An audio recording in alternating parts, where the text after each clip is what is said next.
Kaveh, if things do spiral, like Jodie's saying, they miss out on Champions League, what would that mean? Well, financially, it would be a massive blow. Chelsea's parent company, the holding company, yesterday reported their results, and they made a loss of, I think, £630 million. The year before, they made a loss of about £440 million. So it's absolutely crucial that Chelsea are playing in the Champions League. Missing out on the Champions League probably means that you lose out on revenue of around £100 million. So financially, it will be a massive blow. Also, what will the players be thinking? Jodie mentioned Enzo Fernandez, for instance. Players like him, will they really want to stay at Chelsea, or would they rather move to a club who are playing in the Champions League, like Real Madrid? Also, when it comes to signing players, you know, a lot of players want to go to clubs who are playing in the Champions League. They won't want to go to a club who are playing in the Conference League, for instance. And if you look at the league table there, I mean, Chelsea are 4 points off fifth place. We know fifth place is going to get you Champions League next season, but they're only 3 points above Bournemouth, who are in 11th place. I can see a situation where these clubs like Brentford, Everton, Brighton, Sunderland, Bournemouth, they've got a real chance of overtaking Chelsea. So I think there's a big 7 days coming up for Chelsea. They've got this game on Saturday night against Manchester United. Then they're away at Brighton. Brighton beat them at Stamford Bridge earlier this season.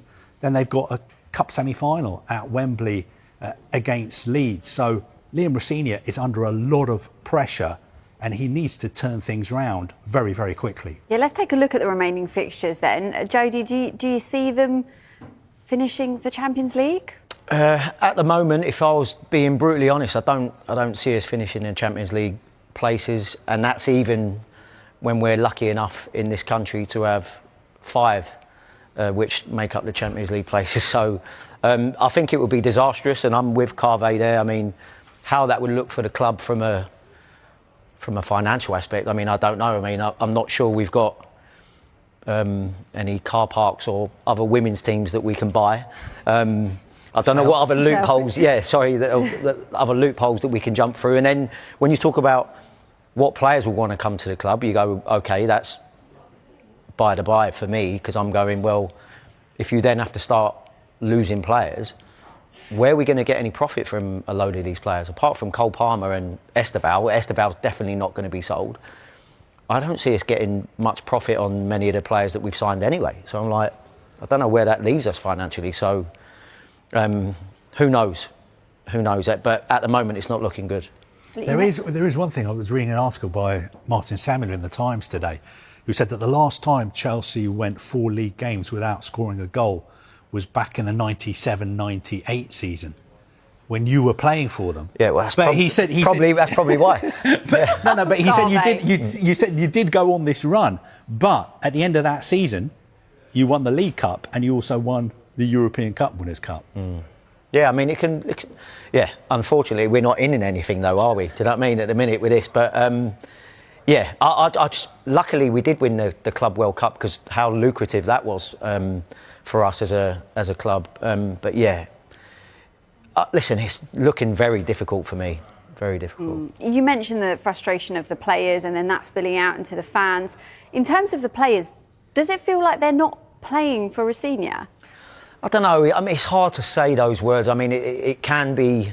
You get people to jump to stuff like that.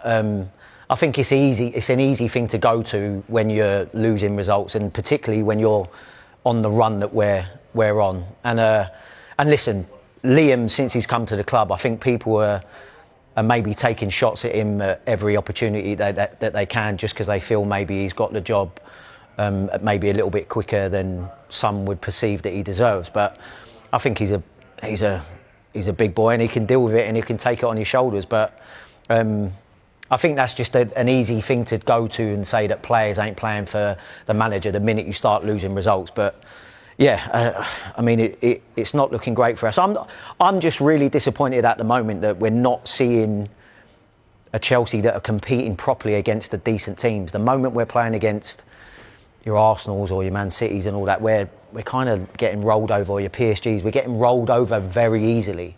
How would you fix it? What would you do?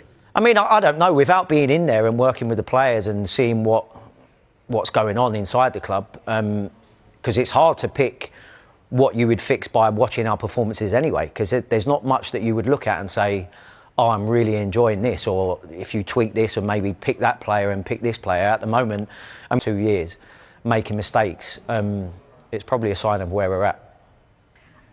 Look, I don't want to come on to Rosenior again. I know what you said about, you know, shots getting fired at him, but given today's big news with Andoni Iraola, is this the kind of manager that Chelsea should be looking at going forward? Yeah, but it all depends, doesn't it?